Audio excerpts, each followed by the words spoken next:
الحمد للہ رب العالمین والصلاة والسلام علی سید المرسلین اما بعد فاعوذ باللہ من الشیطان الرجیم بسم اللہ الرحمن الرحیم.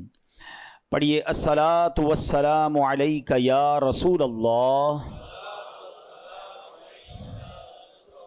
وعلی آلک واصحابک یا حبیب اللہ. الصلاۃ والسلام علیک یا نبی اللہ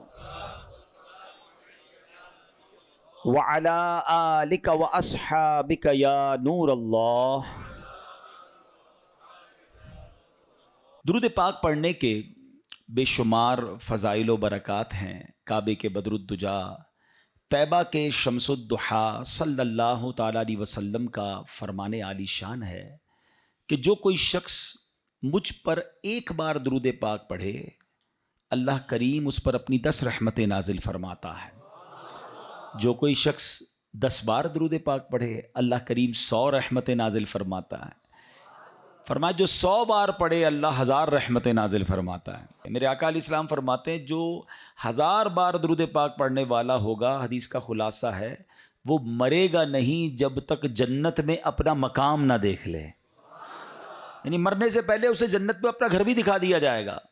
تو کیا ہی اچھا ہو کہ ہم چلتے پھرتے اٹھتے بیٹھتے کوئی ٹائم اپنی پوری ڈیلی روٹین کا ایسا سیٹ کریں کہ میں نے اس وقت درود پاک پڑھنا. اب دیکھیں نا، سوشل میڈیا پر بعض اوقات گھنٹوں ہمارے ریلز دیکھتے ہوئے، چیزیں دیکھتے ہوئے گزر جاتے ہیں، بلکہ بعض اوقات ان میں گناہ ہوتا ہے. ثواب تو دور کی بات، یا تو فضول ہوتے ہی ہیں یا گناہ ہو رہا ہوتا ہے. تو کیوں نہ ان عادتوں کو کچھ کم کریں، اس سے جان چھڑائیں اور ذکر و درود کی طرف آ جائیں. اللہ مجھے بھی اور آپ کو بھی اپنا اور اپنے حبیب علیہ الصلوۃ والسلام کا کثرت سے ذکر کرنے کی توفیق عطا فرمائے. محبت کے ساتھ با آواز بلند درود پاک پڑھ لیں. صلو علی الحبیب. آج میں نے ایک بڑی کمال کی ایک سنت آپ کے سامنے پیش کرنی ہے، اور نارملی دیکھا یہ گیا ہے کہ اس سنت سے بہت سارے لوگ اب دور ہو گئے ہیں. حالانکہ یہ اتنی پیاری سنت ہے، بغیر محنت بغیر کوشش کے نیکیوں کا انبار لگ جاتا ہے. اتنی نیکیاں اور آپ اتنے بڑے بڑے انعامات کے حقدار بن جاتے ہیں. وہ سنت کون سی ہے میں انشاءاللہ بیان کرتا ہوں. مگر امام محمد بن محمد غزالی علیہ رحمۃ اللہ الوالی نے ایک بڑا پیارا واقعہ اپنی کتاب مکاشفۃ القلوب میں لکھا. مکاشفۃ القلوب بڑی پیاری کتاب ہے. واقعہ کیا تھا کہ ایک شخص نے ایک غلام خریدا. آج کے دور میں تو کسی کو گھر میں ملازم رکھنا ہو تو وہ نوکری پہ، جاب پہ رکھتا ہے نا. پہلے ایسا نہیں ہوتا تھا. پہلے غلام خریدے جاتے تھے. انہوں نے غلام خریدا. اچھا، جب غلام خریدا تو غلام کہتا ہے حضور میری 3 شرطیں ہیں. اچھا، بات بڑی عجیب تھی، غلاموں کی شرطیں نہیں ہوتی ہیں. آپ نے کہا اچھا تم بھی شرطیں لگاؤ گے، بتاؤ کیا شرطیں ہیں. تو کہتا ہے حضور پہلی شرط تو یہ ہے کہ آپ مجھے فرض نماز کے وقت منع نہیں کریں گے، نماز پڑھنے دیں گے. اچھا، وہ آقا بھی دیندار تھا، نیک آدمی تھا. کہتا ہے ٹھیک ہے مسلمان ہوں، نماز سے کیوں روکوں گا، اوکے. کہتا دوسری شرط یہ ہے کہ دن میں جو چاہے کام لے لیں، رات مجھے آپ چھوڑ دیں گے.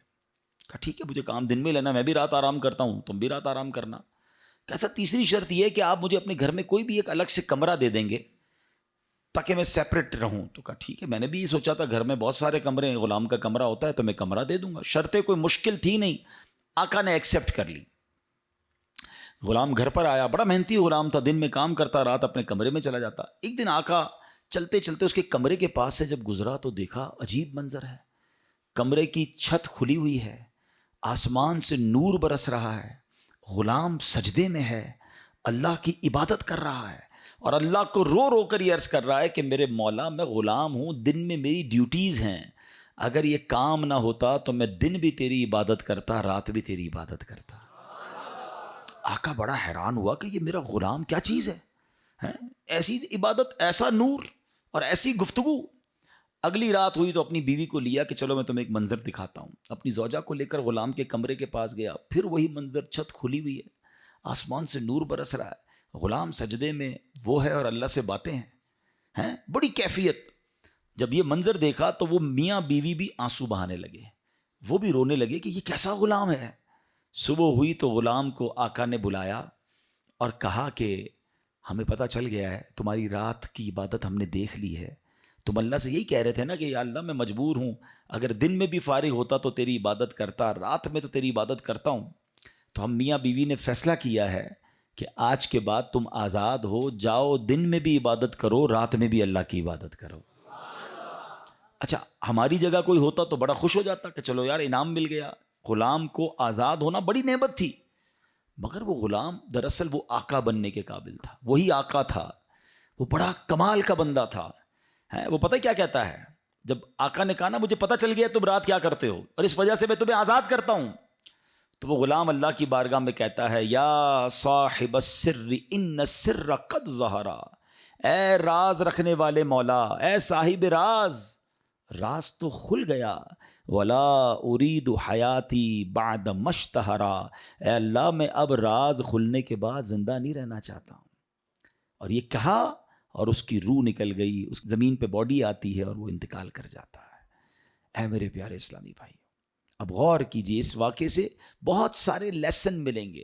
جو میں نے کہا تھا نا کہ نبی پاک کی ایک سنت بیان کرنی ہے، وہ سنت کون سی ہے؟ وہ سنت ہے ذکر الہی۔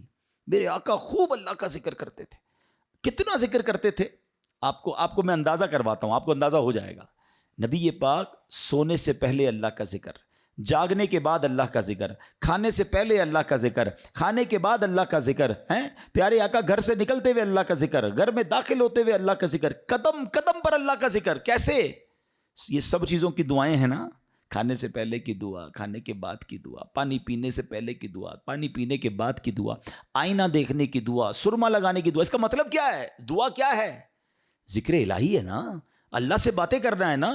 نبی پاک قدم قدم پر اللہ کو یاد کرتے، سورج گرہن کی دعا، چاند گرہن کی دعا، بارش برس رہی ہے پھر دعا، بادل گرج رہے ہیں پھر دعا، قدم قدم پر دعائیں۔ کتنا اللہ کا ذکر کرتے تھے۔ اور آج بتاؤ، پورا دن گزر جاتا ہے، ہم کتنا اللہ کا ذکر کرتے ہیں؟ یہ غلام کتنا اللہ کا ذکر کرتا تھا کہ رات بھر اللہ کی عبادت ہے، اور تمنا کیا ہے؟ مولا دن بھی مل جاتا تو دن بھی تیری عبادت کرتا، دن بھی تجھے یاد کرتا، دن بھی تیرا ذکر کرتا۔ ذکر الہی پر میں انشاءاللہ آگے بات کرتا ہوں، مگر اس واقعے سے ایک اور بڑا کمال کا میسج مل رہا ہے۔ اس غلام کی عبادت لوگوں کو پتہ چل گئی ہے، اس کا راز کھل گیا۔ وہ کہتا ہے مولا اب جینا نہیں ہے، میں تو عبادت تیرے لیے کرتا تھا نا، میں جانتا تھا مالک تو جانتا تھا، اب تو لوگوں کو پتہ چل گیا۔ اب بتائیں ہمارا کیا حال ہے؟ ہم تو عبادت بہت سارے لوگ کرتے ہی اس لیے کہ لوگوں کو پتہ چل جائے، وہ اس لیے کر رہا ہے کہ رب دیکھے اور کوئی نہ دیکھے، اور ہماری اکثریت ان کاموں میں لگی ہوئی ہے کہ دنیا دیکھے میں نے کیا کیا ہے۔ نیکی کر دریا میں ڈال، بچپن میں سنتے تھے، اب نیکی کر سوشل میڈیا پہ ڈال، جو کرنا ہے لوگوں کو بتانا ہے، جو نیکی ہے سب کو بتانا ہے۔ اپنے دل سے پوچھو نا کیوں جی چاہتا ہے کہ میری نیکیاں لوگوں کو پتہ چلیں۔ پتہ ہے اخلاص کی تعریف کیا ہے؟ علماء فرماتے ہیں what is the meaning of اخلاص؟ اخلاص اس کو کہتے ہیں کہ بندہ جس طرح اپنے گناہوں کو چھپاتا ہے اس طرح اپنی نیکیوں کو چھپائے۔ بتائیے نا، ہم اس طرح اپنے گناہ، کوئی ہے جو یہاں یہ چاہتا ہو میرے گناہ سب کو پتہ چل جائیں؟ کوئی بھی نہیں چاہتا، مگر نیکی سب کو پتہ چلنی چاہیے۔ نہیں، کچھ نیکیاں تو ایسی کیجئے نا جو فقط میں جانوں، میرا رب جانے۔ میں نیکی کرنے کے بعد مجھے کیوں خیال آتا ہے کہ یار سامنے والے کو پتہ تو چلے میں حاجی ہوں، میں حافظ ہوں، میں نمازی ہوں، میں روزہ دار ہوں، میں نے یہ نیکی کی ہے، میں نے فلاں کام کیا۔ وائے؟ کیوں؟ اگر دل میں تمنا یہ ہے کہ لوگوں کی واہ واہ ملے گی تو پتہ ہے اس کو ریاکاری کہتے ہیں، اور ریاکاری کو شرک اصغر کہا گیا حدیثوں میں، چھوٹا شرک۔ شرک کس کو کہتے ہیں؟ شرک کے معنی یہ ہے کہ اللہ کی طرح کسی کو عبادت کے لائق سمجھنا، ٹھیک ہے نا؟ یعنی اللہ کی ذات و صفات میں یا تو کسی کو شریک ماننا یا کسی کو معاذ اللہ کی طرح عبادت کے لائق سمجھنا، یہ شرک ہے، بندہ اسلام سے خارج ہو جائے گا۔ اب اس کو شرک اصغر کیوں کہا گیا؟ کہ بندہ پڑھ تو نماز رہا ہے، رکھ تو روزہ رہا ہے، صدقہ کر رہا ہے، خیرات کر رہا ہے، عبادت اللہ کی کر رہا ہے، مگر دل میں تمنا ہے کہ لوگ راضی ہو جائیں، لوگ خوش ہو جائیں۔ نیت کیا ہے؟ نیت رب کو راضی کرنے کی نہیں، لوگوں کو راضی کرنے کی ہے۔ اب ہم چیک کر لیں کہ کہیں ایسا تو نہیں کہ شیطان ہمارے اندر یہ وبا داخل کر چکا ہے کہ پہلے تو نیکی نہیں کرنے دیتا، لیکن نیکی کر لے تو پھر چھپانے نہیں دیتا، پھر بچانے نہیں دیتا، پھر ایسے ایسی باتیں دل میں لاتا ہے کہ اس کو بھی بتا دے، اس کو بھی بتا دے. کیوں؟ ہمارا جی کیوں چاہتا ہے ایک ایک نیکی کی تصویر ہم نے لگانی ہے تاکہ لوگ دیکھیں میں نے یہ چندہ دیا، یہ راشن دیا، یہ فلاں کام کیا. میں ویسے آپ کے دل کے دروازے پر دستک دیتے ہوئے ایک سوال کرنا چاہتا ہوں کہ ذرا یہ تو چیک کیجئے، یہ میرے لیے بھی سوال ہے، یہ آپ کے لیے بھی ہے، کہ ہماری ایسی کتنی نیکیاں ہیں جو صرف میں جانوں اور میرا رب جانے. اپنے آپ سے پوچھئے گا، اکیلے میں پوچھئے گا کہ ایسا کیا میں نے کیا ہے نیکی کا کام جو اور کسی کو نہیں پتا، میں جانوں اور میرا رب جانے. آپ کو پتہ ہے پہلے کے زمانے کے کچھ بزرگان دین ایسے ہوتے تھے کہ وہ غریبوں کی مدد کرتے تھے مگر ان غریبوں کو بھی پتہ نہیں چلتا تھا کون مدد کر رہا ہے. بعض اوقات ان بزرگوں کا انتقال ہوتا نا تو لوگ کہتے ہیں یار وہ ہر مہینے مدد آتی تھی، راشن آتا تھا، اب نہیں آ رہا. تو پتہ چلتا تھا کہ وہ فلاں بزرگ کا وصال ہوا ہے، وہ ہر مہینے مدد کرتے تھے مگر کبھی انہوں نے نہیں بتایا، پتہ لگنے بھی نہیں دیا. اور آج ہم کسی کی مدد کریں تو اس پر احسان جتاتے ہیں، بھائی یاد ہے نا میں نے مدد کی تھی، بھول تو نہیں گیا، تیرا ساتھ دیا تھا. ہر مہینے اگر کسی کی مدد کر رہے ہیں تو ہر مہینے احسان جتا رہے ہیں، ہر مہینے اس پر روب جھاڑ رہے ہیں. نہیں میرے پیارے اسلامی بھائی، نیکی کیجئے مگر اللہ کے لیے. کچھ ایسی تلاوت، کچھ ایسے نوافل. آپ دیکھیں نا تہجد بندہ کب پڑھتا ہے؟ رات کو پڑھتا ہے، بعض اوقات اکیلے میں پڑھتا ہے جب کوئی نہیں دیکھ رہا، دنیا سو رہی ہے، آپ تہجد پڑھ رہے. کیا کمال کا یہ کام ہے کہ میں جانوں رب جانے. مگر شیطان کو صبر نہیں آتا نا، وہ کہتا ہے اس نے تہجد پڑھ لی ہے تو جنت میں چلا جائے گا، اب اس کی تہجد کیسے خراب کروں. تو وہ کیا کرتا ہے؟ وہ دل میں خیال ڈالتا ہے کہ ایسا کرو دوسروں کو بتاؤ. وہ کیا کرتا ہے؟ صبح اٹھ کے کوئی نہ کوئی بہانہ چاہیے. اب کچھ لوگ پتہ ہے کیا کرتے ہیں، یار آج بہت تھکا ہوا ہوں. خیریت؟ کیوں تھکے ہوئے ہیں؟ وہ میں تہجد سے اٹھ جاتا ہوں نا. اچھا ماشاءاللہ آپ تہجد بھی پڑھتے ہیں. بس اس نے یہ کہنا ہے تو ساڑھے دل وچ ٹھنڈ پہ گئی کہ انہوں نے ساری تہجد دا پتہ چل گیا. وہ پتہ تو چل گیا، ڈیلیٹ بھی ہو گیا بھائی. کیوں پتہ چل گیا؟ کیوں بتانا ہے؟ اللہ کرے یہ بات اس غلام کے اس واقعے سے کیسی بات سیکھنے کو مل رہی ہے. مالک کو پتہ چل گیا، حالانکہ اس نے نہیں بتا، ہم تو بتاتے ہیں، اس نے بتایا نہیں تھا، یہ تو چھپ کے کر رہا تھا. مگر پتہ چل گیا تو کہتا ہے مولا اب راز ہی کھل گیا تو اب جینے کا کیا فائدہ ہے. ہائے ہائے، غلام تو نہیں کہوں گا، اس آقا کے صدقے اللہ مجھے بھی اخلاص نصیب فرمائے، آپ کو بھی نصیب فرمائے. اچھا اب بات کرتے ہیں سنت رسول، ذکر الہی کی. ہائے ہائے کیسا کمال کا کام ہے یہ ذکر الہی. اللہ کریم کس طرح قرآن مجید میں ہمیں ذکر کرنے کا حکم ارشاد فرماتا ہے. فرمایا یا ایھا الذین آمنوا اذکروا اللہ ذکرا کثیرا. آسان ترجمہ قرآن کنز الایمان، اے ایمان والو اللہ کو بہت یاد کرو. کتنا؟ نبی پاک علیہ السلام کی حدیث ہے اللہ کو اتنا یاد کرو، اتنا ذکر کرو کہ لوگ تمہیں دیوانہ کہنے لگے. بس اللہ کی یاد کرتے رہا کرو، ذکر الہی کرتے رہا کرو. ہائے مگر ہمارا حال کیا ہے کہ زبان فضول باتیں تو کرتی ہے مگر اللہ کا ذکر نہیں کرتی ہے. ہمارے بزرگ کیسے ذکر کرتے تھے؟ حضرت جنید بغدادی کا نام سنا ہوگا رضی اللہ تعالیٰ، بہت بڑے اللہ کے ولی. آپ کے بارے میں آتا ہے کہ آپ اتنا ذکر الہی کرتے تھے، ایک بار نائی کی دکان پر گئے مونچھیں ترشوانے کے لیے. تو نائی کہتا ہے حضرت تھوڑی دیر خاموش ہو جائیں ورنہ آپ کی ہونٹ پہ کٹ لگ جائے گا، میں مونچھیں کاٹ رہا ہوں آپ ذکر کر رہے ہیں. وہ کہتے ہیں ذکر کرتا رہوں گا، تم اپنا کام کرو، ہونٹ کٹتا ہے تو کٹ جائے، میں نے ذکر نہیں چھوڑنا. اتنی دیر کے لیے بھی ذکر الہی نہیں چھوڑنا ہوتا تھا. ایک بزرگ تھے اور کبال کے بزرگ تھے، حضرت سری سکتی سے مروی ہے کہ میں حضرت جرجانی کے پاس گیا تو ستو دیکھے. وہ ستو پی رہے تھے، روٹی نہیں کھاتے تھے.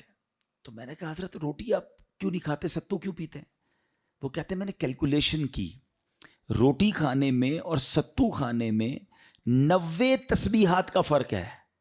میں اگر ستو پیتا ہوں تو پیٹ پھر بھی بھر جاتا ہے، مگر میں روٹی کھاتا ہوں تو ٹائم زیادہ لگتا ہے. 90 تسبیحات میں زیادہ پڑھ لیتا ہوں، اس لیے 40 سال ہو گئے میں نے روٹی نہیں کھائی ہے. یار کمال لوگ تھے، نیک تھے، پرہیزگار تھے، نیکیوں کا انبار تھا، مگر اور نیکیاں چاہیے. کیوں؟ ان کو پتا تھا نا اجر کیا ہے. آپ کو پتا ہے ذکر الہی کا اجر کیا ہے؟ ذرا مل کر کہیے سبحان اللہ، الحمدللہ، اللہ اکبر. کتنی دیر لگی؟ 10 سیکنڈ مشکل سے. 3 جملے کہے 10 سیکنڈز، ٹھیک ہے. 10 سیکنڈ میں آپ دنیا میں کیا کما سکتے ہیں؟ بغیر کھڑے ہوئے، بغیر پسینہ بہائے، بغیر کوشش کیے، بیٹھے بیٹھے 10 سیکنڈ میں 3 جملے کہے، کیا کمایا پتہ ہے آپ نے؟ میرے نبی علیہ السلام کے سچے وعدے ہیں. جو ایک بار سبحان اللہ کہے جنت میں درخت لگا دیا جاتا ہے. ایک بار اللہ اکبر کہے جنت میں درخت. ایک بار لا الہ الا اللہ کہے جنت میں درخت. مجھے بتاؤ تو صحیح کتنی دیر لگتی ہے؟ آپ نے بیٹھے بیٹھے 3 جنت میں درخت لگا لیے. اچھا یہ تو چونکہ نبی پاک کی حدیث ہے ہمیں عمل کرنا چاہیے, لیکن دنیاوی اسکیم ہو تو آج اگر اعلان کر دوں کہ بھائی یہ فیضان مدینہ میں آپ سب بیٹھ جائیں, آج فجر تک جو جتنی بار سبحان اللہ کہے گا اتنے 1000 روپے ملیں گے. بندہ کہے گا حضرت فجر تک کیوں آپ گئے, 2-3 دن بیٹھ جاتے ہیں, موبائل بند, تسبیح ہاتھ میں, ہر سبحان اللہ پر 1000 روپے, 100 سبحان اللہ پہ لاکھ روپے. اوئے ہوئے آج تو امیر کروڑ پتی ہو کے جاؤں گا. مجھے سچ بتاؤ سبحان اللہ کہنے پر 1000 روپے زیادہ قیمتی ہیں یا میرے آقا فرما رہے ہیں کہ اس کے لیے جنت میں درخت لگ جاتا ہے؟ تو پھر کیوں نہ ہم جنت میں درخت لگانے کا سامان کریں, ہم کیوں نہ اللہ کو راضی کرنے کا اور اپنے لیے آخرت کا سامان کریں. اور ذکر والے کتنے اللہ کو پسند ہیں. ایک بڑی کمال کی حدیث ہے, حضرت سہل بن معاذ رضی اللہ تعالیٰ عنہ اپنے والد صاحب سے روایت کرتے ہیں کہ ایک مرتبہ محفل نور سجی ہوئی تھی. رسول اکرم صلی اللہ تعالیٰ علیہ وسلم کے ساتھ صحابہ کرام بھی تھے. ایک صحابی نے حضور سے عرض کی کہ حضور یہ بتائیے کہ جہاد میں سب سے عظمت والا زیادہ کون ہے؟ جہاد کرنے والے تو بہت سارے ہیں نا, بہت سارے صحابہ لڑتے تھے اللہ کی راہ میں, تو حضور ان میں سب سے زیادہ عظمت والا کون ہے؟ تو پیارے آقا نے فرمایا اکثرہم للہ ذکرن, یعنی جو اللہ پاک کا کثرت سے ذکر کرتا ہے وہ زیادہ عظمت والا ہے. اب بات سمجھ رہے, یعنی سب جہاد کرنے والے کمال کے ہیں مگر ان میں جو ٹاپ پہ ہے جو سب سے زیادہ ذکر کرتا ہے. اب صحابی کہتے ہیں حضور روزہ داروں میں سب سے زیادہ عظمت والا کون ہے؟ روزہ دار تو لاکھوں کروڑوں مسلمان روزہ رکھتے ہیں نا. آقا فرماتے ہیں ان میں سب سے زیادہ اللہ کا ذکر کرنے والا سب سے عظمت والا ہے. سہل بن معاذ فرماتے ہیں وہ صحابی اسی طرح سوال کرتے رہے کہ حضور نمازیوں میں سب سے زیادہ افضل کون ہے؟ یا رسول اللہ زکوٰۃ دینے والوں میں سب سے زیادہ عظمت والا کون ہے؟ ایک ایک عبادت کا سوال کرتے رہے. آقا سب کے جواب میں یہ فرماتے رہے اکثرہم للہ ذکرن, یعنی جو اللہ پاک کا ذکر کثرت سے کرتا ہے وہ اس کیٹیگری میں ان لوگوں میں سب سے زیادہ افضل اور عظمت والا ہے. اب حضرت ابوبکر صدیق رضی اللہ تعالیٰ عنہ بھی حاضر تھے, حضرت عمر فاروق بھی موجود تھے. ابوبکر صدیق رضی اللہ تعالیٰ عنہ جو مسلمانوں کے پہلے خلیفہ ہیں وہ حضرت عمر سے کہتے ہیں اے عمر یوں تو ذکر الہی کرنے والے ساری بھلائیاں لے گئے. تو نبی پاک نے جب یہ سنا تو کہا ہاں اے ابو بکر بات ایسی ہی ہے, جو ذکر اللہ کی کثرت کرتا ہے وہ ساری بھلائیاں ہی سمیٹ لیتا ہے. یعنی ٹاپ آف دا لیول اگر کچھ لوگ ہیں تو وہ کون ہیں؟ وہ ذکر الہی کرنے والے ہیں. اے میرے پیارے اسلامی بھائیوں, اب ہمیں یہ غور کرنا ہے کہ ہم کتنا ذکر کرتے ہیں, ہماری زبان پر کتنا ذکر ہوتا ہے. حضرت معاذ بن جبل رضی اللہ تعالیٰ عنہ کہتے ہیں میری نبی پاک علیہ الصلوۃ والسلام سے ان کی ظاہری حیات میں جو آخری ملاقات ہوئی نا, تو میں نے نبی پاک سے کہا حضور مجھے کوئی نصیحت فرما دیجئے. تو پیارے آقا علیہ الصلوۃ والسلام سے کہتے ہیں حضور کون سا عمل اللہ کی بارگاہ میں سب سے بہتر اور سب سے زیادہ قرب حاصل کرنے والا؟ تو پیارے آقا علیہ السلام نے فرمایا اے معاذ تمہیں موت اس حال میں آئے کہ تمہاری زبان ذکر اللہ سے تر ہو. سب سے افضل عمل, ٹھیک ہے نا. مفتی احمد یار خان نعیمی اس کے تحت فرماتے ہیں کہ اس کا مطلب یہ ہے کہ بندہ پورا دن کچھ نہ کچھ اللہ کا ذکر مختلف انداز سے کرتا رہے. موت کے آنے کا تو پتہ نہیں نا, ملک الموت تو کبھی بھی آ سکتے ہیں. تو وہ جب بھی میری روح قبض کرنے آئے میں اللہ کی یاد میں ہوں, اللہ کے ذکر میں ہوں, عبادت میں ہوں. اللہ اکبر. اب ذرا غور کریں جن کا پورا دن گزرتا ہے اور زبان پر ذکر الہی نہیں ہوتا. نبی پاک علیہ السلام نے فرمایا کہ جس کا آخری کلام لا الہ الا اللہ ہوگا دخل الجنہ, وہ جنت میں داخل ہو جائے گا. اچھا چاہتے سب ہیں. اب اگر میں سوال کروں گا جواب مجھے نہ دیں اپنے آپ کو دے دیں. آج پورے دن میں کتنی بار کلمہ پڑھا ہے؟ اچھا پورے ہفتے میں کتنی بار کلمہ پاک پڑھا ہے؟ مہینہ پورا گزر گیا کتنی بار کلمہ پاک پڑھا ہے؟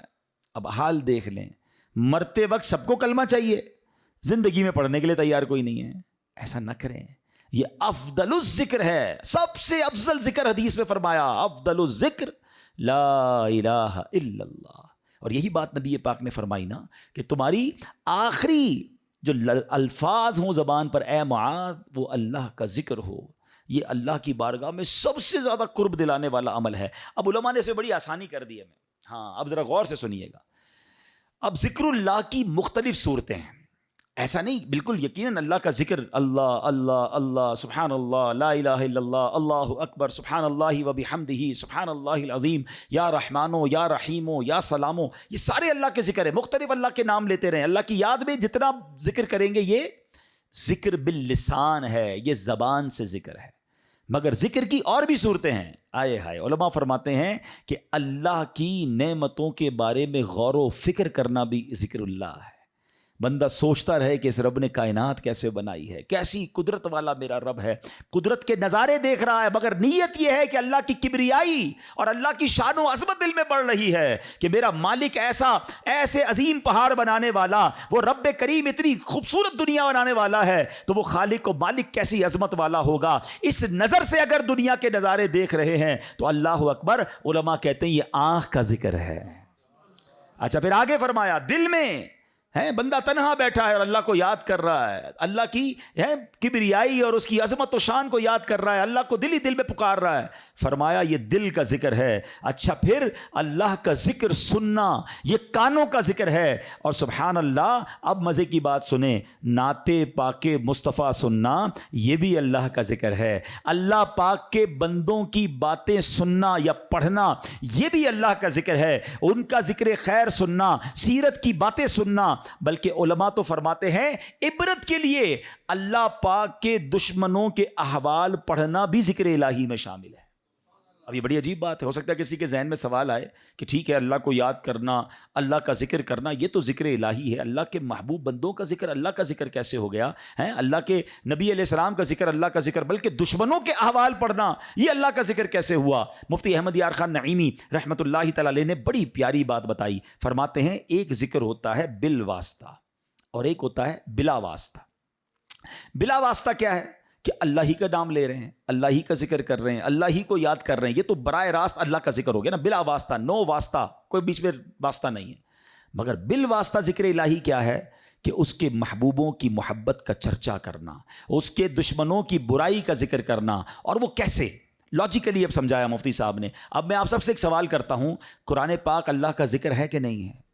بتائیے، کلام اللہ ہے نا، پورا قرآن ذکر۔ کوئی قرآن پڑھ رہا ہے تو آپ یہ تو نہیں کہیں گے معاذ اللہ غلط کام کر رہا ہے، وہ ذکر الہی کر رہا ہے، ہر لمحہ عبادت کر رہا ہے۔ تو اب قرآن میں کہیں تو اللہ کا نام ہے، کہیں تو اللہ کی کبریائی ہے، کہیں تو اللہ کی قدرت کے نظارے ہیں۔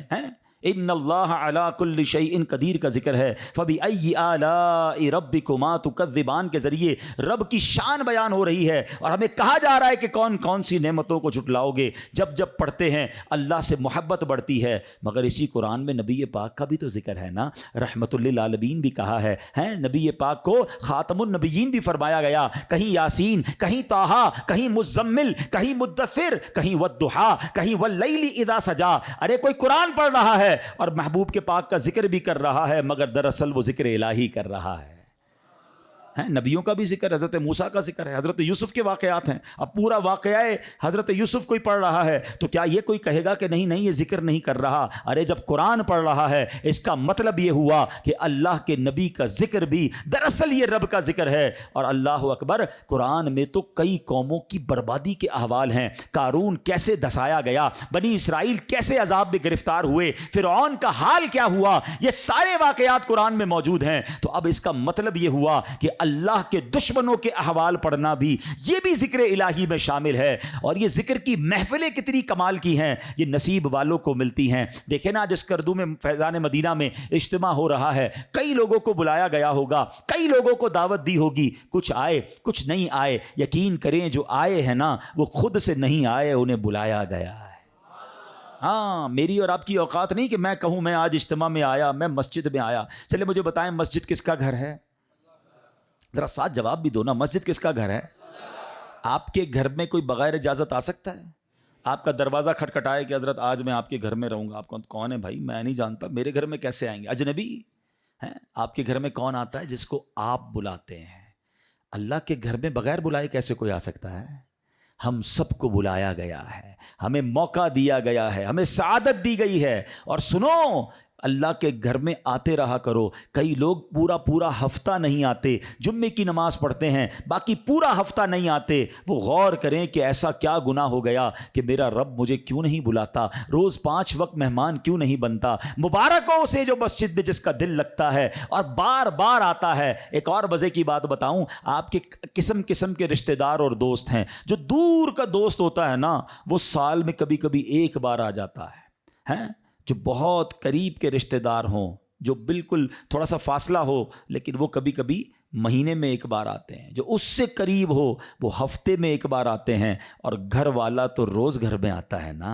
اب اللہ کے گھر میں جو روز آ رہا ہے, سبحان اللہ, اس پر کتنی رحمتیں ہو رہی ہیں. اور جو کبھی عید کی نماز میں آتا ہے, کبھی 2-4 مہینے بعد اسے اللہ کا گھر یاد آتا ہے. سوچو کتنا ڈسٹنس ہو گیا ہے, کتنی دوری ہو گئی ہے. یہ رحمان کا گھر ہے, اس میں آتے رہا کریں, بیٹھا کریں, وقت بتایا کریں. اور سبحان اللہ, آپ کے گھر میں کوئی مہمان آئے, آپ کیا چاہتے ہیں, خوش ہو کر جائے نا.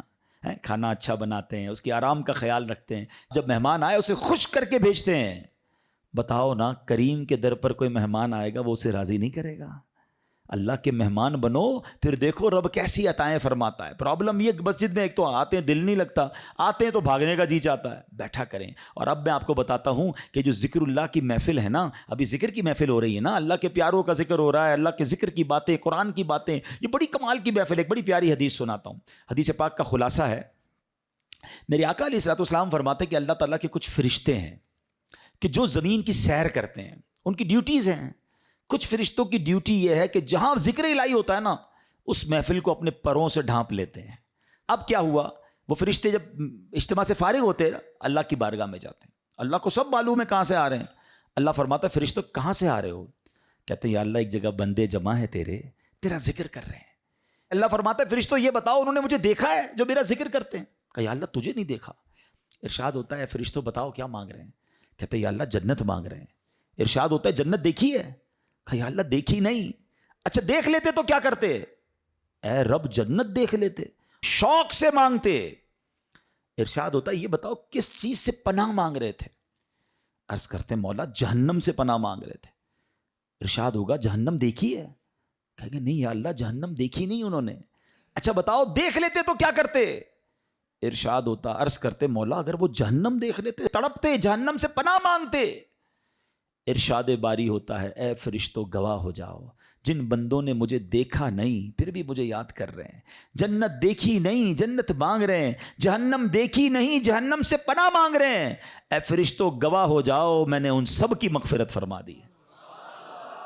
اب مزے کی بات, فرشتے کہتے ہیں یا اللہ ان میں ایک بندہ ایسا بھی بیٹھا تھا جو تیرا ذکر کرنے نہیں آیا تھا. ہو سکتا ہے ہمارے پاس بھی ایسا کوئی بھائی آیا ہو جس کا آنے کا ارادہ نہ ہو, دوست پکڑ کے لے آئے, چلو یار تھوڑی دیر کے لیے پھر بعد میں کہیں اور چلے جائیں گے, نیت ذکر کی نہیں ویسے ہی آ گیا. فرشتے کہتے ہیں مولا ایک بندہ ایسا ہے جو تیرا ذکر کرنے نہیں آیا تھا. اللہ فرماتا ہے اے میرے فرشتوں یہ وہ مجلس ہے, یہ وہ محفل ہے جس کے ہم نشین محروم نہیں ہوتے, میں نے اس کی بھی مغفرت فرما دی ہے. اللہ کرے کہ اجتماع ہم سب کی مغفرت کا ذریعہ بنے. فرشتے جا کر بتائیں اللہ کو کہ مولا تیرے بندے بیٹھے ایک جگہ پر گناہ گار ہیں, تیرے گھر میں تو بیٹھ کر تجھے یاد کر رہے ہیں, مانتے ہیں گناہ گار ہیں مولا مگر تیرے سوا کون بخشنے والا ہے. جہنم سے پناہ مانگتے مولا تجھ سے, تیری جنت کا تجھ سے سوال کرتے. اللہ بڑا کریم ہے. ایسے اجتماعات میں, ایسی محفلوں میں, ذکر کی محفلوں میں آیا کیجیے. یہ بڑی کمال, کسی کی برکت ہمیں مل جاتی ہے. ہم تو گناہ گار ہیں نا, مگر اتنے بڑے مجمع میں کوئی تو اللہ کا نیک بندہ ہوتا ہے نا. کیا معلوم اس پر برس رہی ہے, مجھ پر بھی برس جائے گی. اس پر رحمت دیکھیں نا, بارش برستی تو سب پہ برستی ہے نا. رحمت کی بارش برسے گی تو کچھ چھینٹے مجھ پر بھی تو گریں گے نا. برستا نہیں دیکھ کر ابر رحمت, بدوں پر بھی برسا دے برسانے والے. مگر آج حال برا پتہ ہے کیا ہے, لوگ اس طرح کی محفلوں میں تو نہیں آتے, بری محفلوں میں بڑے شوق سے جاتے ہیں. کہیں شراب کی محفل, کہیں جوئے کی محفل, کہیں بے حیائی کی محفل. اچھا جب ان کو کہو کہ بھائی نہ جاؤ, یہ نوجوان بیٹھے ہیں, تو وہ کہتے ہیں میں کون سا شراب پیتا ہوں, میں تو صرف بیٹھتا ہوں. میں کون سا جوا کھیلتا ہوں, میں تو بیٹھتا ہوں. نہیں میرے پیارے اسلامی بھائی, جہاں لعنت برس رہی ہے وہاں بیٹھ رہے ہیں. پچھلے دنوں کووڈ آیا تھا نا, کووڈ وائرس نے ہم سب کو ایک چیز سکھائی تھی کہ جہاں وائرس ہو اس سے دور رہو, سوشل ڈسٹینس. ہاتھ نہیں ملاتے تھے یار اپنوں سے. کمال ہے, جراثیم نہ لگ جائے اس لیے ملتے نہیں تھے, کوئی گناہ نہ لگ جائے, کوئی بری عادت نہ لگ جائے, اللہ کا نافرمان نہ ہو جاؤں, کیوں ڈسٹینس نہیں کرتے برے لوگوں سے؟ عقل مند لوگ بیٹھے ہیں, اگر کسی عمارت میں گراؤنڈ فلور پر آگ لگ جائے تو کیا فرسٹ اور سیکنڈ فلور والے آرام سے بیٹھیں گے, یار نیچے لگی ہے میں تو اوپر ہوں؟ کیا کریں گے؟ فوراً بلڈنگ خالی کریں گے نا, یار یہ اوپر بھی آ سکتی ہے. آس پاس کے گھر بھی خالی کرا لیے جاتے ہیں. وائے؟ کیوں؟ کہ یار آگ لگی ہے, بچنا, دور ہو جاؤ. جہاں جہنم کی آگ لگی ہے وہاں بیٹھے اور آپ کو پرواہ ہی نہیں ہے کہ یار میں اس کی وجہ سے برا بن سکتا ہوں. بچپن سے جملہ آپ نے سنا ہوگا, اچھے کی صحبت تجھے اچھا بنا دے گی, برے کی صحبت تجھے برا بنا دے گی. لیکن بری صحبتیں مزہ بڑی دیتی ہیں. لوگ کہتے ہیں یار بڑا مزہ آتا ہے, ہم بیٹھتے ہیں, ہم غلط کام نہیں کرتے. آپ یقین کریں یہ بری صحبتیں ہی ہیں جو بندے کو برباد کرتی ہیں. کسی بھی جواری, کسی بھی شرابی, کسی بھی قاتل, کسی بھی چور ہیں, کسی بھی منشیات کا استعمال کرنے والے سے پوچھ لیں کہ یہ عادت کہاں سے ملی ہے. 99.99 بلکہ 100% آپ کو جواب یہی ملے گا کہ یار دوست برے مل گئے تھے, انہوں نے لگا دیا. کوئی آ کے یہ نہیں بتائے گا کہ یار ایک دن برتھ ڈے تھی, میری سالگرہ تھی اور ابو نے لا کے چرس کی سگریٹ دی تھی, بیٹا پی لو, یا پستول لو جا کے چوری شروع کرو. ماں باپ نہیں, گھر سے نہیں ملتی بری عادتیں, برے دوستوں سے ملتی ہیں. تو جب ساری دنیا کے برے لوگ بنے ہی دوستوں سے ہیں, اور میں برا دوست چھوڑتا نہیں, کہتا نہیں میں بڑا طاقتور, مجھے کچھ نہیں ہوگا, آج نہیں ہوگا کل ہو جائے گا. برے کی صحبت دل پر اثر ڈالتی ہے. خوبصورت شعر ہے نا, بھلے بندے دی صحبت یاروں, جویں دکان اتاراں, سودا بھاوے ملے نہ لئیے, ہلے آن ہزاراں. کہتے بھلے بندے کی صحبت ایسی ہے جیسے عطر والے کی دکان ہے, خرچہ کرو نہ کرو خوشبو فری میں مل جاتی ہے. جب بھی عطر کی دکان میں جائیں خوشبو, پہلے تو خوشبو ہی آ جاتی ہے, اور پھر اس کے بعد چھوٹا موٹا سیمپل بھی فری میں آ جاتا ہے. کوئی پیسے خرچ نہیں ہوئے, فائدہ ہوا. یہ بھلے بندے کی صحبت ہے کہ نیک کی صحبت میں بیٹھو گے نا, کچھ ملے نہ ملے گناہ سے تو بچ رہے ہیں. جو اس پر رحمت برس رہی ہے, مجھ پر بھی 2 چھینٹے برس جائیں گے. تو اچھی صحبت آلویز بینیفیشل ہے. مگر آگے کیا کہتے ہیں, برے بندے دی صحبت یاروں, جویں دکان لوہاراں, کپڑے پاویں کچھ کنج پئیے, چنگا پین ہزاراں. کہتے برے بندے کی صحبت ایسی جیسے لوہار کی دکان. لوہار کی دکان میں جائیں تو کیا ہوگا, کپڑے کتنے بھی بچا لو, کوئی نہ کوئی چنگاری سوراخ کر دے گی. اچھا سوراخ نہیں کرے گی تو بدبو تو ہو ہی جائے گی کپڑے میں, کیونکہ دھواں بڑا نکلتا ہے. تو یہی برے بندے کی صحبت ہے, تمہارے اعمال کردار کو وہ بکھیر دے گی, خراب کر سکتی ہے. تو اپنی صحبتوں کو چینج کیجئے, ذکر الہی کی کثرت کیجئے. ذکر الہی دلوں کو صاف کرتا ہے. کئی لوگ کہتے چین نہیں ہے, سکون نہیں ہے, ٹینشن بڑی ہے. اب بتاؤ کوئی سکون شراب میں ڈھونڈتا ہے, معاذ اللہ کوئی بری محفلوں میں ڈھونڈ رہا ہے. آؤ قرآن سے پوچھتے ہیں, اے رب کے کلام ہمیں بتا سکون کہاں ہے. قرآن فرماتا ہے, الا بذکر اللہ تطمئن القلوب, بے شک اللہ کے ذکر میں دلوں کا چین ہے. تو کرے نا ذکر, چین سکون, آپ ریلیکس ہو جائیں گے. مگر جو زبان ذکر ہی نہیں کر رہی, کہہ رہی ٹینشن بھی دور نہیں ہو رہے. بھائی دل مجھے کس نے بنایا ہے, ذرا بتائیے, کس نے بنایا؟ دل کس نے بنایا؟ سکون کون بتائے گا کہاں سے ملے گا؟ جس نے بنایا وہ بتائے گا نا. اللہ فرما رہا ہے دلوں کا چین میرے ذکر میں ہے, اور ہم سکون کہیں اور ڈھونڈ رہے ہیں. ارے جب رب نے بتا دیا تو ذکر کر لو, سکون مل جائے گا. اور یہ جو نبی پاک نے حضرت معاذ سے فرمایا کہ معاذ تمہیں موت اس حال میں آئے کہ تم اللہ کی ذکر سے تمہارا زبان تر ہو, تم حالت ذکر میں ہو. اب علماء نے بڑا پیارا طریقہ بتایا. جو 5 وقت کا نمازی ہوتا ہے نا, وہ نماز کے لیے تیاری کر رہا ہوتا ہے, وضو کر رہا ہوتا ہے, نماز کے لیے جا رہا ہوتا ہے, نماز پڑھتا ہے, نماز سے آ رہا ہوتا ہے. تو 5 ٹائم تو اس کا دن کا اچھا خاصا حصہ نماز کی تیاری, نماز سے واپسی, نماز پڑھنے میں گزر گیا ہے. اب ظہر سے عصر اور عشاء سے فجر, یہ بڑا گیپ ہے نا. اب اس گیپ کو کیسے کور کرنا ہے؟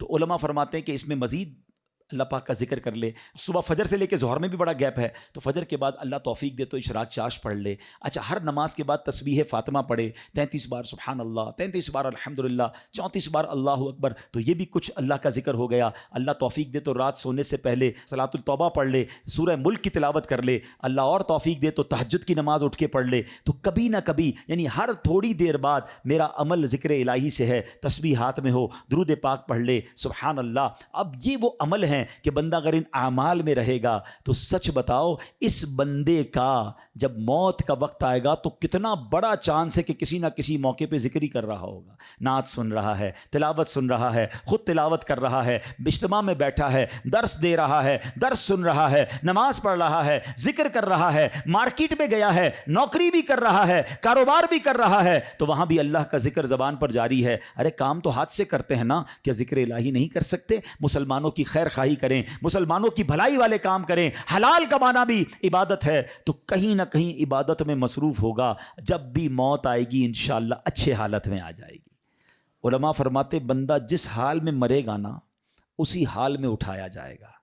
تمنا کیا ہے ہماری؟ اے اللہ ہمیں سجدے والی موت دے دے، اور وہ سجدہ بھی کاش مسجد نبوی والا ہو، مدینے والا ہو، کلمے والی موت ملے، درود والی موت ملے۔ اچھی موت کس کو چانس ملے گا؟ جو روز نماز پڑھتا ہوگا نا، جو پورے دن میں نماز ہی نہیں پڑھ رہا اور معاذ اللہ جھوٹ بول رہا ہے، گالیاں نکال رہا ہے، شرابیوں کی محفل میں بیٹھ رہا ہے، فلمیں ڈرامے دیکھ رہا ہے، موبائل پہ بھی بے حیائی دیکھ رہا ہے۔ بتاؤ کتنا بڑا چانس ہے کہ جب ملک الموت آئیں گے تو وہ اسی حالت میں مر جائے گا، اور اسی حالت میں مرنے والے کو اسی حالت میں اٹھایا جائے گا۔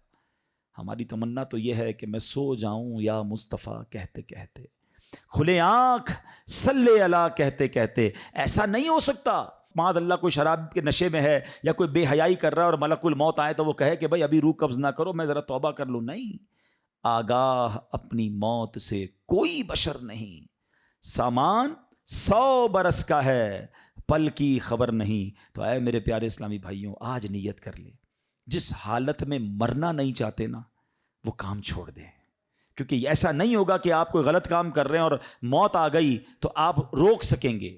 تو اب آپ ڈیسائیڈ کر لیں کہ کس حالت میں مرنا ہے اور کس حالت میں نہیں مرنا۔ جس حالت میں نہیں مرنا نا، فارمولا سمپل یہ ہے کہ وہ کام چھوڑ دیں کہ یار موت تو اس وقت بھی آ سکتی ہے، اور جس حالت میں مرنا چاہتے ہیں وہ کام بڑھا دیں۔ اللہ اللہ، ذکر الہی، نمازیں، درود، تلاوت، اچھی محفلیں، بری صحبتوں کو چھوڑیں۔ اور اب آخر میں ایک بڑی خوبصورت حدیث پاک، معراج کی رات میرے آقا علیہ السلام نے عرش کے نور میں ایک لپٹا ہوا آدمی دیکھا۔ میں نے پوچھا من ھذا املکا، کیا کوئی یہ فرشتہ ہے اللہ کے عرش کے نور میں لپٹا ہوا، اتنا بڑا مقام؟ کہا گیا نہیں۔ آقا فرماتے انبی، کوئی نبی ہے؟ سوچے کتنا بڑا مقام ہوگا کہ نبی پاک سوال کیا کر رہے ہیں جبریل امین سے، کوئی فرشتہ ہے، کوئی نبی ہے ایسے مقام پر؟ تو کہا کہ نہیں۔ میں نے کہا من ہوا؟ آقا فرماتے ہیں علیہ الصلوۃ والسلام، میں نے پوچھا پھر یہ کون ہے؟ ارشاد و حضور یہ وہ شخص ہے جس کے اندر 3 عادتیں تھیں۔ سچ بتاؤ، میں ابھی عادتیں نہیں بتاتا ہوں، اگر اتنا بڑا مقام ملنا ہے تو کچھ بھی ہو 3 عادتیں اپنا لینی چاہیے نہیں اپنا لینی چاہیے؟ خود بتاؤ یار، پھر تو جو بھی کر لیں گے بھائی، اتنا بڑا انعام۔ اب کام کیا ہے؟ زیادہ مشکل نہیں ہے۔ فرمایا اس کی 3 صفات تھی۔ نمبر 1، اس کی زبان ہمیشہ ذکر اللہ سے تر رہتی تھی۔ زبان تر کر لو نا یار، اللہ اللہ اللہ، سبحان اللہ، اللہ اکبر، لا الہ، فضول باتیں کم کرتے۔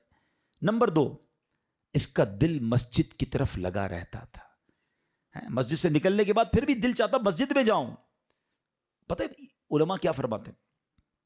کسی کے اگر ایمان کو چیک کرنا ہے نا کتنا مضبوط ہے، یہ چیک کرو کہ اس کا مسجد سے تعلق کتنا مضبوط ہے۔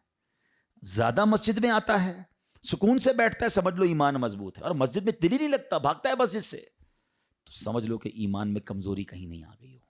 ایک اور بڑی پیاری مثال دی گئی، فرمایا مومن مسجد میں ایسے ہوتا ہے جیسے پانی کے اندر مچھلی، فش ان دا واٹر۔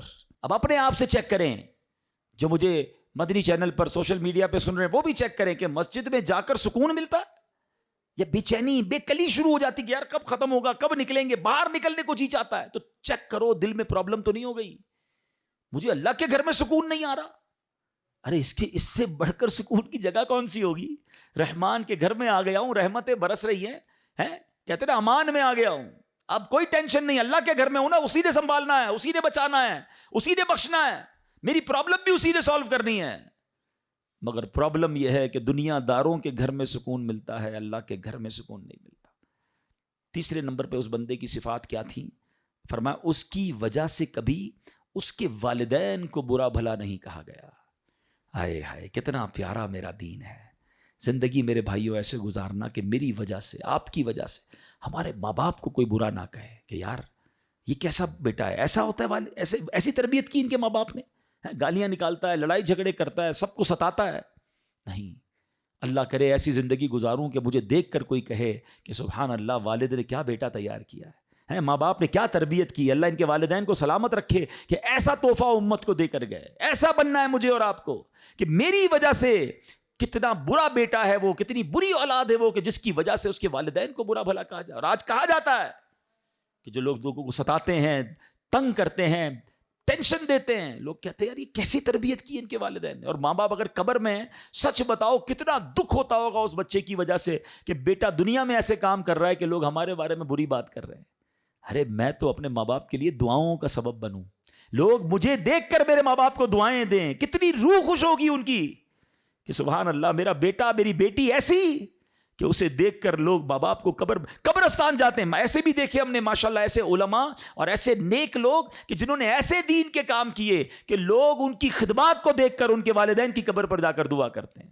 کیوں کہ ایسی اولاد دی امت کو. کاش یہ بات سمجھ آ جائے کہ میری وجہ سے کبھی میرے والدین کو برا بھلا نہ کہا جائے. اور اے میرے پیارے اسلامی بھائیوں، اگر اس کو تھوڑا سا میں آگے لے جاؤں، اس والدین سے بڑھ کر پتہ ہے کس کا حق ہے؟ وہ ہمارے آقا کا ہم پر حق ہے نا. رحمت للعالمین کے امتی ہیں، خاتم النبیین کے امتی ہیں صلی اللہ تعالی علیہ وسلم. کوئی چھوٹی بات ہے؟ بن مانگے بنے ہیں. ہے کوئی آپ میں سے جس نے دعا کی ہو یا اللہ آخری نبی کا امتی بنائی ہو؟ کسی نے بھی دعا نہیں. ہمیں تو پتہ ہی نہیں تھا، اللہ نے مہربانی کی اس دور میں پیدا کر دیا. ہم نبی پاک سے پہلے بھی پیدا ہو سکتے تھے، کسی اور نبی کے امتی ہو سکتے تھے. بغیر مانگے، بن مانگے دیا، اور اتنا دیا دامن میں ہمارے سمایا نہیں. آقا علیہ السلام کا امتی ہونا، نبی پاک کی امت میں شامل ہونے کے لیے انبیاء تمنا کرتے تھے، اور مجھ جیسے گناہگار کو بنا دیا. اور آقا کیسے کہ پیدا ہوتے وقت یاد رکھا، معراج میں یاد رکھا، قبر میں اتارتے وقت یاد رکھا، اور بحشر میں بھی یاد رکھیں گے. دعائیں کرتے رہے امت کے لیے، آنسو بہاتے رہے ہم گناہگاروں کے لیے. ایسے نبی علیہ السلام کا امتی without any struggle, without any asking, مانگا بھی نہیں اور بنا دیا. تو یار کوئی تو ذمہ داری بنتی ہے، کوئی تو شکرانہ بنتا ہے کہ یا اللہ اتنی بڑی مہربانی کی، اب میں ایسا امتی بن کر دکھاؤں گا کہ مجھے دیکھ کر کوئی کہے کہ امتی ایسا ہے تو آقا کیسے ہوں گے. مزہ یہ ہے نا کہ مجھے دیکھ کر کوئی کہے کہ امتی ایسا سچا، اس کے نبی کیسے سچے ہوں گے. اگر مسلمان ایسا ہے تو اسلام کتنا پیارا مذہب ہوگا. غیر مسلم مجھے دیکھیں تو کہیں یار کہ مسلمان ایسا ہوتا ہے تو پھر مذہب کیسا ہوگا. چلو کلمہ پڑھ کر مسلمان ہوتے ہیں، مگر سچ بتائیں آج کیا حال ہے. آج مسلمان کو دیکھ کر لوگ اسلام کو برا بھلا کہہ رہے ہیں. تو آج ہم نے سنا نا کہ نور میں لپٹے ہوئے شخص میں جو وصف تھا وہ یہ تھا کہ اس کی وجہ سے دنیا میں اس کے ماں باپ کو برا نہیں کہا جاتا تھا. بتاؤ اس مسلمان کا کیا حال ہوگا جس کی وجہ سے اسلام کو برا بھلا کہا جا رہا ہے، جس کی وجہ سے معاذ اللہ لوگ نبی پاک علیہ السلام کے بارے میں بات کرتے ہیں. ارے میرا کردار ایسا ہو کہ میرا دشمن بھی دیکھ کر کہے کہ یار امتی ایسا ہے تو آقا کیسے ہوں گے. آؤ نا یہ نیت کرتے ہیں کہ یار اب زندگی ایسی گزاروں گا کہ انشاءاللہ میری ذات سے اسلام کا نام روشن ہوگا، میری ذات سے انشاءاللہ اسلام کا نام برباد نہیں ہوگا. اور بالکل اسی طرح یہ وطن بھی اللہ نے بڑی نعمت دی ہے، یہ بھی نیت کر لو کہ میری وجہ سے میرے وطن کا نام بھی خراب نہیں ہوگا.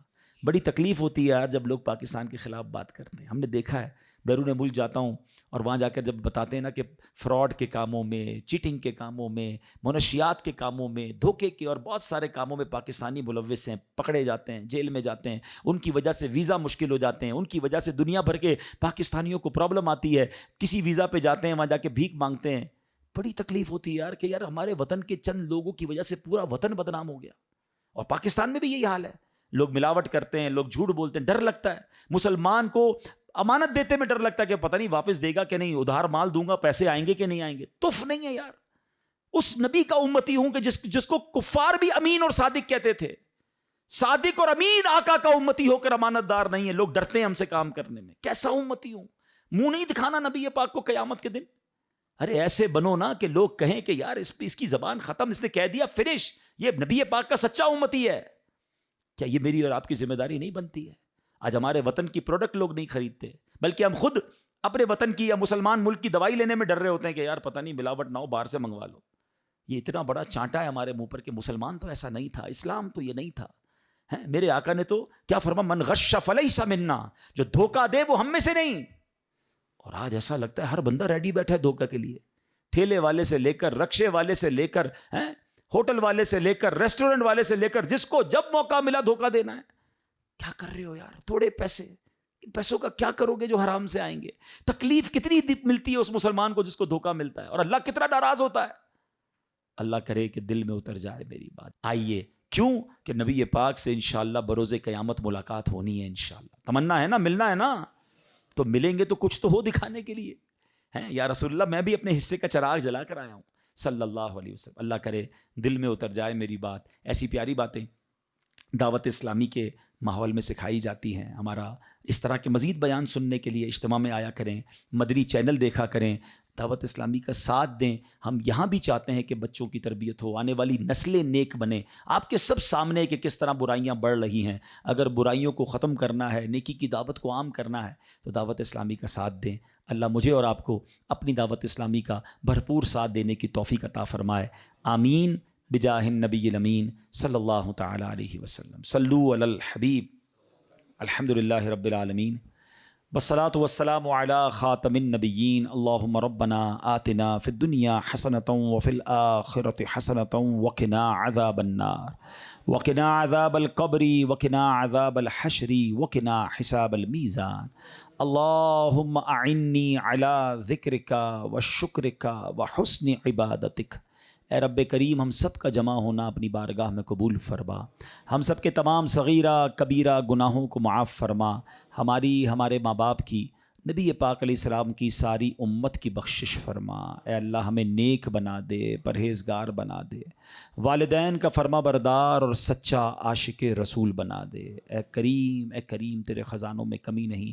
ہماری دنیا بھی اچھی کر دے، ہماری آخرت بھی اچھی کر دے. اے اللہ، اے کریم مولا، ہم آج اس اجتماع میں آئے ہیں، ہمارے دلوں کو بدل دے. ہمیں نیکی کا جذبہ عطا فرما. ہمیں ذکر الہی کرنے والی، تیرا ذکر کرنے والی زبان عطا فرما.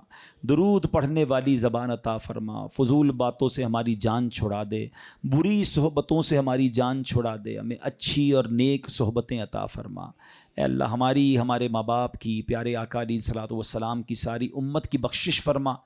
اے اللہ جتنے بیمار ہیں انہیں شفا عطا فرما. قرض داروں کے قرضے اتر جائیں. بے اولادوں کو نیک اور صالح اولاد عطا فرما. اے اللہ روٹھوں کو منا دے، بچھڑوں کو ملا دے. اے کریم، جتنے ہاتھ اٹھے ہیں تو سب کے نام بھی جانتا ہے، کام بھی جانتا ہے، سب کی بگڑی بنا دے. اے اللہ، اے اللہ ہمیں جلدی جلدی مکہ مدینے کی بادب حاضری نصیب فرما. جو مشکلیں ہیں، جو پریشانیاں ہیں، اپنے کرم سے دور فرما. ربنا تقبل منا انک انت السمیع العلیم وتب علینا یا مولانا انک انت التواب الرحیم. ببرکت ان اللہ وملائکتہ یصلون علی النبی یا ایہا الذین آمنوا صلوا علیہ وسلموا تسلیما. صلی اللہ علی النبی الامی وآلہ صلی اللہ علیہ وسلم. صلاۃ و سلاما علیک یا سیدی یا رسول اللہ. جب دم واپسی ہو یا اللہ، سامنے ہو روضہ رسول اللہ، اور لب پہ ہو لا الہ الا اللہ محمد الرسول اللہ.